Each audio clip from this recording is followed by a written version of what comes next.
तर आज आपला डे 1 आहे बाप्पा प्रसाद सिरीजचा आणि आज आपण बनवणार आहोत बेसनाचे मोदक.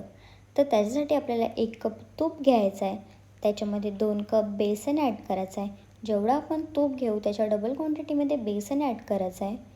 ते 5 ते 10 मिनिट रोस्ट करून घ्यायचं आहे स्लो फ्लेमवरती आणि त्याच्यामध्ये आपल्याला हाफ कप साखर ॲड करायची आहे, ज्याने आपले मोदक जास्त गोड होणार नाही.